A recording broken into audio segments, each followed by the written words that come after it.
Breaking news YCP నేత గౌతమ్ రెడ్డిపై విజయవాడ సత్యనారాయణపురం పోలీసులకు ఫిర్యాదు అందింది.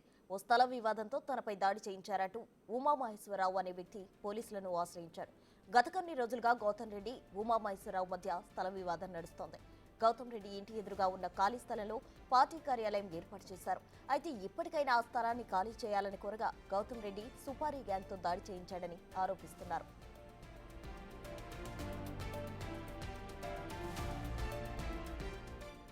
అయితే ఇప్పటికే పోలీసులు ఉమామహేశ్వరరావుపై దాడి చేసిన 4 యువకులను అదుపులోకి తీసుకున్నారు. ఇందులో గౌతమ్ రెడ్డి ప్రమేయం ఉందని తేలడంతో ఆయనపై కూడా కేసు నమోదు చేసి దర్యాప్తు చేస్తున్నారు. ఇదే అంశానికి సంబంధించి పూర్తి సమాచారం మా ప్రతినిధి సాహిత్య అందిస్తారు.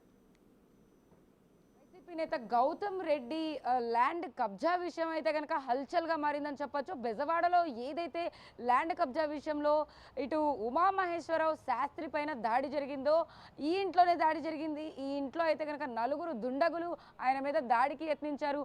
మొదట అది దొంగతనానికి వచ్చారు అనే నెపంతో అయితే కనుక దానికి సంబంధించి 4 ఏం పట్టుకెళ్లారు. అతని మీద దాడి జరిగింది. ల్యాండ్ ఓనర్ కూడా ఉమామహేశ్వరరావు కావడంతో, అంటే ముగ్గురు అన్నదమ్ముల ల్యాండ్ వివాదం ఎప్పుడో నుంచి నడుస్తూ ఉంది. వైసీపీ నేత గౌతమ్ రెడ్డి అయితే కనుక ఇందులో ఇన్వాల్వ్ అయ్యారని స్పష్టంగా అర్థమవుతా ఉంది.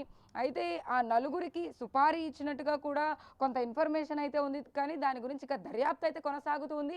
పోలీసులు వాళ్ళ 4ని కూడా ఏదైతే ఉమామహేశ్వరరావు ఫోన్ని వాళ్ళు దొంగలించారో, వాచ్తో పాటు పర్సును కూడా దొంగలించారు. ఆ పర్సన్ కూడా ఫోన్ ఆధారంగా అయితే కనుక ఆ ఫోన్కి లాక్ లేకపోవడంలో అయితే కనుక వాళ్ళు ఆ ఫోన్ని ఛేదించి అయితే కనుక వాళ్ళ 4ని అరెస్ట్ చేసిన పరిస్థితి ఉంది. ప్రస్తుతం మనం ఉమామహేశ్వరరావు శాస్త్రి ఇంట్లో అయితే ఉన్నాము. ఆయన మీద దాడికి పాల్పడిన తర్వాత ఆయన సిచ్యువేషన్ని మనం చూడొచ్చు. ఖచ్చితంగా ఆయన బెడ్ మీద ఆ దెబ్బలతో అయితే కనుక ఎంతో బాధపడుతూ ఉన్నారు. 6వ తారీఖున జరిగిన ఈ ఇన్సిడెంట్కి సంబంధించి అయితే కనుక ఇవాళ 13వ తారీఖున పోలీసులు ఆ నిందితులను ఛేదించి జగ్గయ్యపేట ఏదైతే చిలకల్లు ఉందో ఆ గ్రామంలో వాళ్ళ 4ని పట్టుకున్నట్టుగా మనకు అర్థమవుతా ఉంది. ఇందులో 4 అయితే నిందితులని వాళ్ళు పట్టుకున్నట్టుగా మనకి క్లియర్ కట్గా అర్థమవుతా ఉంది. A1గా గడ్డం వినోద్, A2గా తాలూరి గణేష్, దేవళ్ళ వంశీ, ఉప్పతోళ్ల అశోక్ కుమార్, ఈ 4ని అయితే పోలీసులు అదుపులోకి తీసుకున్నారు. చూస్తున్నాం కదా, ల్యాండ్ ఓనర్ అంటే ఆ ముగ్గురుతో కలిపి ఈయన కూడా ఉన్నారు. ఆ ల్యాండ్ ఎవరైతే అందులో ఓనర్గా ఉన్నారో ఆయన ఉన్నారు. అసలు ఆ ల్యాండ్ ఇష్యూ ఏంటి, ఈయన మీద దాడి చేపించింది ఆ 4తో ఖచ్చితంగా గౌతమ్ రెడ్డి అయినా, అసలు గౌతమ్ రెడ్డి మీద కంప్లైంట్ కూడా ఇచ్చారని మనకు అర్థమవుతా ఉంది. ఉమామహేశ్వరరావు గారితోనే మాట్లాడుతూ ఆయన పరిస్థితి కూడా మనం చూడొచ్చు క్లియర్గా. సార్ నమస్తే అండి. మీతో ఈ సిచ్యువేషన్లో మాట్లాడడం అనేది కొంచెం కష్టంగా ఉన్నప్పటికీ కూడా కొంచెం అసలు ఏం జరిగింది ఏంటని కొంచెం వివరంగా బిగ్ టీవీ కోసం. నమస్కారం అండి. నా పేరు ఉమామహేశ్వర శాస్త్రి. నేను సత్యనారాయణపురం విజయవాడలో ఉంటాము. గత 5 జనరేషన్స్గా ఇక్కడ నివాసం ఉంటున్నాము. సత్యనారాయణపురం లక్ష్మీనగర్ ఏరియాలో మా తాతగారు కొన్నటువంటి 325 గజాల స్థలం అండి. ఇవాళ దాని మార్కెట్ వాల్యూ 5 కోట్లు ఉంది. అది మా తాతగారి తర్వాత మా నాన్నగారికి వచ్చింది. మా నాన్నగారు 1981లో గవర్నమెంట్ సర్వీస్లో ఉండగా కాలం చేశారు. అప్పటి నుంచి మా అమ్మగారి పేరు మీద అది మ్యుటేషన్ జరిగి మా అమ్మగారే దానికి ట్యాక్సులు పే చేస్తున్నారు. అది మేము 4 హక్కుదారులం అవుతాము. ఇది పూనూరు గౌతమరెడ్డి గారు 2014 నుంచి మమ్మల్ని వేధిస్తూ మా ల్యాండ్ మీద ఫేక్ డాక్యుమెంట్స్ క్రియేట్ చేసి దాని మీద ఆ ఫేక్ ఐటమ్స్ అన్నిటికీ ఒక కవర్గా ఒక ప్రాపర్టీ డాక్యుమెంట్ని 2016లో క్రియేట్ చేశారు. మేము మున్సిపల్ కమిషనర్ గారికి, పోలీస్ వాళ్ళకి ఇవన్నీ ఇన్ఫామ్ చేశాము. అప్పట్లోనే పోలీస్ వాళ్ళు ఎంక్వైరీ చేసి ఆయన 2016లో క్రియేట్ చేసిన ప్రాపర్టీ డాక్యుమెంట్ని ఫోర్జ్డ్ డాక్యుమెంట్గా, ఫేక్ డాక్యుమెంట్గా మార్క్ చేసి కోర్టులో వాళ్ళ ఛార్జ్షీట్ ఫైల్ చేశారు. సో ఆ తర్వాత మున్సిపల్ కమిషనర్ గారు కూడా జే నివాస్ గారు ఇప్పుడు ఫైనాన్స్లో సెక్రటరీగా ఉన్నారు. ఆయన కూడా డీటెయిల్డ్ ఎంక్వైరీ చేయించి ఒక ఎగ్జిక్యూటివ్ ఆర్డర్ని 24 ఫిబ్రవరి 2018న ఒక ఎగ్జిక్యూటివ్ ఆర్డర్ ఇచ్చారు. ఆ ఎగ్జిక్యూటివ్ ఆర్డర్లో మా ప్రాపర్టీ మీద జరిగినటువంటి ఇల్లీగల్ ట్రాన్సాక్షన్స్ని కూడా ఆయన మెన్షన్ చేశారు. 2016లో పూనూరు గౌతమరెడ్డి గారు వైఎస్ఆర్సీపీ లీడర్ గారు మా ల్యాండ్ మీద క్రియేట్ చేసినటువంటి ఫేక్ డాక్యుమెంట్ని కూడా ఆయన స్టడీ చేశారు. స్టడీ చేసి ఎంక్వైరీ చేసి ప్రాపర్గా ఆయన మా పక్షాన ఆర్డర్ ఇవ్వడం జరిగింది.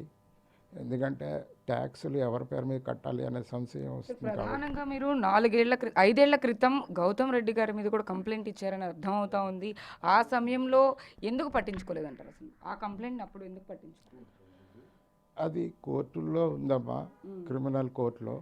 తర్వాత 2019లో నా మీద ఒకసారి అటాక్ జరిగింది. అవును, అది కూడా మేము కేసు ఫైల్ చేసాము. తర్వాత మార్చి 4వ తారీఖు 2024 సంవత్సరంలో మళ్ళీ అటాక్ జరిగింది. తర్వాత మన 31 అక్టోబర్ 2024లో కొంతమంది వ్యక్తులు ఇంట్లోకి వచ్చి భయపెట్టి వెళ్ళారు. భయపెట్టడం అంటే ఎట్లా అండి? అంటే ఇక్కడ ప్రధాన సూత్రధారిగా ఎవరున్నారనిపిస్తూ ఉంది? అంటే మీరు ఎవరి మీద అనుమానాలు వ్యక్తం చేస్తున్నారా? ఇప్పటి వరకు కూడా గౌతమ్ రెడ్డి గారి మీద కంప్లైంట్ ఇస్తూ ఉన్నారు మీరు. అమ్మా, మేము పేద బ్రాహ్మణం, చదువుకున్న పేద బ్రాహ్మణం, మాకేమీ ఆస్తిపాస్తులు లేవు. నేను ఏ పార్టీకి సంబంధం లేని వ్యక్తిని. ఓకే, మాకున్నటువంటి ఏకైక స్థలము మా ఆస్తి అది. ఓకే, చాలాసార్లు ఆయన్ని బతిమాలుకున్నాం, బామాలుకున్నాం. విధి లేని పక్షంలో మా ఆస్తి కోసం పోరాడుతున్నాం. మేము గొడవలు మాకు ఇంటర్నల్గా కానీ ఎక్స్టర్నల్గా కానీ ఎటువంటి వ్యక్తితో కూడా ప్రాబ్లమ్స్ లేవు.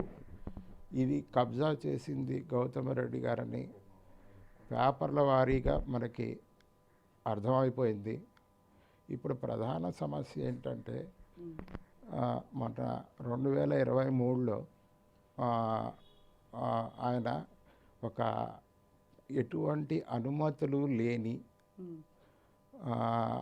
మున్సిపల్ కార్పొరేషన్ అనుమతులు లేకుండా మా స్థలంలో 4 అంతస్తుల బిల్డింగ్ కట్టారమ్మా. అది నేను దాని గురించి పోరాటం చేస్తున్నాను. అంటే ఎవరు అనుమతులు లేకుండా అంటే ఇప్పుడు ఆల్రెడీ మీరు 3 అన్నదమ్ములు అని చెప్తున్నారు. వాళ్ళ సంతకాలు ఏమీ లేకుండా రిజిస్ట్రేషన్ అవ్వకుండానే చేశారంటారా? అమ్మా, నేను దాని గురించి 2016 డాక్యుమెంట్ అని మీకు వివరించాను. ఎవరి అనుమతులు అంటే మన స్థలంలో మనం బిల్డింగ్ కట్టుకోవాలంటే మున్సిపల్ కార్పొరేషన్ పర్మిషన్లు ఉండాలి, ఫీజులు కట్టాలి, ఒక వెరిఫికేషన్ ప్రాసెస్ ఉంటుంది. కానీ డిసెంబర్ 2023లో state government YSRCP, municipal corporation వచ్చి వైఎస్ఆర్సీపీ, ఆయన ఫైబర్ నెట్ కార్పొరేషన్ చైర్మన్, ఆయన క్యాబినెట్ ర్యాంకు. అటువంటి వాడిని నేను ఏమైనా చేయగలనా అసలు? కానీ కాగితాల పరంగా కోర్టులలో కొట్లాడుతున్నా, కానీ నాకు న్యాయం జరగల. ఎప్పుడైతే నేను మున్సిపల్ కార్పొరేషన్ పర్మిషన్స్ లేకుండా ఆయన బిల్డింగ్ కట్టాడు అని తెలుసుకున్నానో కార్పొరేషన్ వాళ్ళని కూడా ప్రాధేయపడ్డాను. అది అందులో కొంతమంది గౌతమ్ రెడ్డి గారితో కొల్యూడ్ అయ్యారు.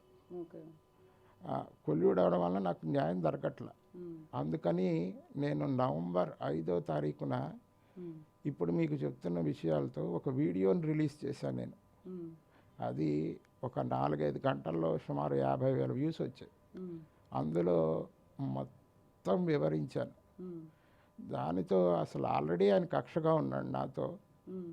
దాంతో 6వ తారీఖు నవంబర్న నా మీదకి ఒక 4 మనుషుల్ని పంపించి ఇంట్లో ఉండగా ఇదే ఇంట్లో ఇవాళ కార్తీక మాసం కాబట్టి నేను ఉదయము, మధ్యాహ్నం, సాయంత్రము సంధ్యావందనం చేసే అలవాటు ఉంది నాకు. ఆ సంధ్యావందనం చేసుకోవడానికి ప్రిపేర్ అవుతుండగా నా మీద దాడి జరిగింది. ఆ దాడి ఎలా అంటే పీక పిసికేశారు, ఇదంతా స్ట్రెయిన్స్ అయిపోయాయి ఈ పీక. తర్వాత మీకు ఎవరైనా వస్తున్నట్టు ఏమైనా అనిపించలేదా అండి? ఇట్లా సడన్ గా వచ్చేసారా? వాళ్ళు సడన్ గేట్ తీసుకొని అంటే గోడలు దూకొచ్చారమ్మా. ఓకే. ఏ సమయంలో వచ్చారండి? మధ్యాహ్నం 12:30 ప్రాంతాలు. ఓకే. ఇక్కడ మర్మావయవాల మీద కూడా బాగా కొట్టారు. అందుకనే నేను కూర్చోలేకపోతున్నాను, ఇబ్బంది పడుతున్నాను. అర్థమవుతోంది. నిజంగా అసలు ఆ సిచ్యువేషన్ చూస్తుంటే కూడా మనం చూడొచ్చు. ఆయన చెప్తూ ఉన్నారు, ఆ నలుగురు దుండగులు కూడా లోపలికి గోడ దూకి మరి చొరబడి ఇంట్లోకి వచ్చి ఆయన మీద దాడి చేసిన పద్ధతిని కూడా ఆయన చెప్తున్నారు. ఎంతో బాధాకరంగా అయితే కనుక చూడొచ్చు మనం. మెడకి కూడా ఆ క్లాత్ని అయితే కట్టి ఉన్నారు. మెడని నులిమి ఏదైతే ప్రైవేట్ పార్ట్ ఉంటుందో ప్రైవేట్ పార్ట్ మీద కూడా దాడి చేయడం వల్ల ఆయన అసలు కూర్చోలేకపోతున్నారు, పడుకునే ఉన్నారు. మనం మాట్లాడడానికి వచ్చినప్పుడు కూడా బిగ్ టీవీతో ఆయన ఎంతో కష్టంగా మాట్లాడుతున్నారు. సార్ చెప్పండి, ఎలా చేశారు వాళ్ళు? ఇది నా మీద పూనూరు గౌతమరెడ్డి గారు, వైఎస్ఆర్సీపీ లీడర్ గారు, ఆయన యొక్క గ్యాంగు హత్య ప్రయత్నం చేశారు. ఆ రోజు ఆ దేవుడి దయ వల్ల మా అమ్మగారి ఆశీస్సులతో నేను బయటపడ్డాను. ఇది 4వసారి, మొదటిసారి కూడా కాదు. ఈసారి చాలా పక్కాగా ప్లాన్ చేశారు. నేను ఆ దాడి జరిగిన వెంటనే పరిగెత్తుకుంటూ రోడ్డు మీదకి వచ్చాను. రోడ్డు మీద ఉన్నటువంటి ప్రజానీకం నన్ను పోలీస్ స్టేషన్కి తీసుకెళ్లారు. పోలీసులు వాళ్ళ విధి వాళ్ళు నిర్వర్తిస్తున్నారు. నేను పేద బ్రాహ్మణ్ణి, నాకు ఏ రాజకీయాలతో సంబంధం లేదు. నా ఆస్తి నాకు ఇప్పించండి. నా ప్రాణాలకి పూనూరు గౌతమరెడ్డి వల్ల మంచి నన్ను రక్షించండి. నా తలాన్ని నేను కాపాడుకోలేని పరిస్థితుల్లో ఉంటున్నాను. దయచేసి మీరందరూ నాకు న్యాయం చేయండి. తప్పు చేసిన వాళ్ళని శిక్షించారు. నా దగ్గర కాగితాలు బోర్డులు ఉన్నాయి, కావాలంటే అవి చూడండి. నేను తప్పు చేస్తే నాకు శిక్ష వేయండి, ఆయన తప్పు చేస్తే ఆయన శిక్ష వేయండి. అంతే కదా, ఇప్పుడు వైఎస్ఆర్సీపీ పార్టీ కదా, కక్ష సాధింపులు ఉంటాయని. దయచేసి ఈ కేసు నీరుగార్చకండి. అయ్యా జగన్ గారు, మీకు కూడా విజ్ఞప్తి చేస్తున్నాను, మీ మనుషుల్ని పంపించి మమ్మల్ని చంపేయకండి సార్. పేద బ్రాహ్మణుల్ని కాపాడండి సార్. అబ్బా, చంద్రబాబు గారు, లోకేష్ గారు, పవన్ కళ్యాణ్ గారు, మీరందరూ పూలు కళలను కాపాడండి, నా స్థలాన్ని కాపాడండి. ఒక పేద బ్రాహ్మణిగా విజ్ఞప్తి చేస్తున్నా. బాధ భరించలేకపోతున్నా నేను.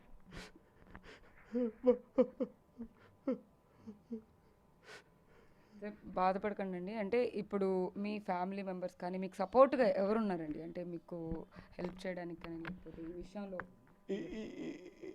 ఈ కష్ట సమయంలో ఆదుకోవడానికి ఈ అకృత్యాల వల్ల మా అమ్మగారు కూడా కాలం చేశారు, మా అన్నయ్య కాలం చేశాడు, మా అన్నయ్య కూడా కాలం చేశాడు. నేను ఒంటరి మనుషులు,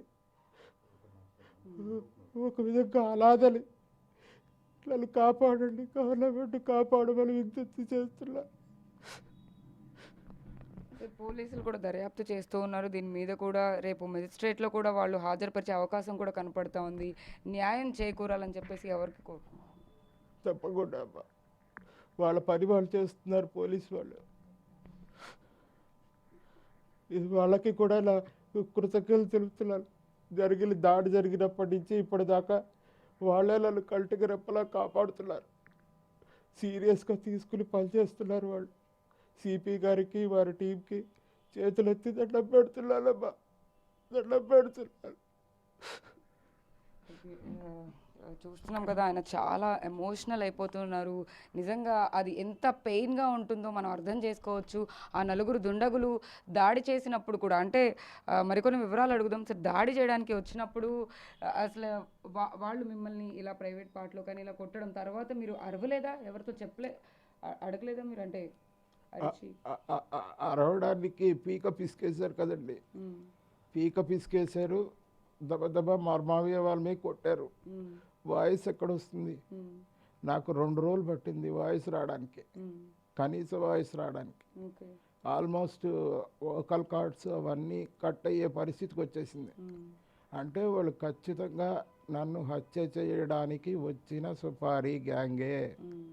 వాళ్ళని పంపించింది పూనూరు గౌతమరెడ్డి వైఎస్ఆర్సీపీ లీడరే. మీరు ఎంక్వైరీ చేయొచ్చు. ప్రపంచంలో ఏ వ్యక్తితోనూ మాకు ఎటువంటి ప్రాబ్లమ్స్ లేవు. మేము ఒకళ్ళకి ప్రాబ్లం కాదు, ఒకళ్ళు మాకు ప్రాబ్లం కాదు. బోత్ ఇంటర్నల్గా ఎక్స్టర్నల్గా కూడా. ఇది ఆయన కూడా నేను ఎప్పుడైతే ల్యాండ్లో మా స్థలంలో అక్రమ నిర్మాణం చేశారు అని వీడియోలు రిలీజ్ చేస్తుంటే కక్ష పెంచుకుని ఇక నన్ను ఎలిమినేట్ చేస్తే కానీ ఈ సమస్యకి పరిష్కారం ఉండదు అని నిర్ణయానికి వచ్చి నా మీద దాడి చేసుంటారు. దాడి చేయించారు, ఖచ్చితంగా చెప్తున్నా. మీరు ఎంక్వైరీ చేయొచ్చు ఏ డిపార్ట్మెంట్ వాళ్ళైనా. మేము ఎంత సౌమ్యులమో 95 సంవత్సరాలు. సో చూడొచ్చు మనం ఎఫ్ఐఆర్ రిపోర్ట్ కూడా ఇక్కడే ఉంది. ఆయన ఏదైతే కంప్లైంట్ చేశారో ఆయన మీద దాడి జరిగింది అని చెప్పేసి ఆ ఎఫ్ఐఆర్ కంప్లైంట్ కాపీని కూడా ఆయనతోనే పెట్టుకుని ఉన్నారు. పోలీస్ డిపార్ట్మెంట్ కూడా ఆయనకి సపోర్ట్గా ఇక్కడే ఉండింది. సో చూడొచ్చు మనం కాపీ అయితే కంప్లీట్గా ఆయన ఏదైతే లెటర్ రాస్తారో అదొకటి, ఎవరెవరి మీద కేసు ఫైల్ నమోదైందో, ఎవరు కంప్లైంట్ చేశారనే దానిపైన కూడా ఫస్ట్ ఇన్ఫర్మేషన్ రిపోర్ట్ అయితే కనుక ఆయనతోనే పెట్టుకుని ఉంచారు. ఏదైతే దాడి జరిగిందో అది నిజంగా అమానుషం అని చెప్పొచ్చు. ఆయన కంప్లీట్గా అయితే కనుక వైసీపీ నాయకుడు గౌతమ్ రెడ్డినే చేయించారు, సుపారీ ఇచ్చి చేయించారు అని చెప్పేసి చాలా కాన్ఫిడెంట్గా చెప్తున్నారు. దర్యాప్తులో కూడా అదే తేలితే కనుక ఖచ్చితంగా ఇంకా మరిన్ని వివరాలు అయితే బయటికి వచ్చే అవకాశం అయితే కనపడతా ఉంది. చూడొచ్చు పోలీస్ డిపార్ట్మెంట్ని కూడా ఇక్కడే సెక్యూరిటీకి ఆయన కోసం పెట్టారు. ఎందుకంటే నలుగురు దుండగులు దాడి కోసం వచ్చారు కాబట్టి ఆయనకి ప్రాణహాని ఉందని చెప్పేసి పోలీస్ స్టేషన్లో కంప్లైంట్ ఇచ్చిన నేపథ్యంలో అయితే కనుక ఉమామహేశ్వరరావు శాస్త్రి కోసం పోలీస్ డిపార్ట్మెంట్ కూడా ఇక్కడ ఆయన కోసం సెక్యూరిటీ పరంగా అయితే ఉంచడం అయితే జరిగిందని చెప్పొచ్చు. వీడియో జర్నలిస్ట్ కిరణ్తో సాహిత్య, బిగ్ టీవీ, విజయవాడ నుంచి.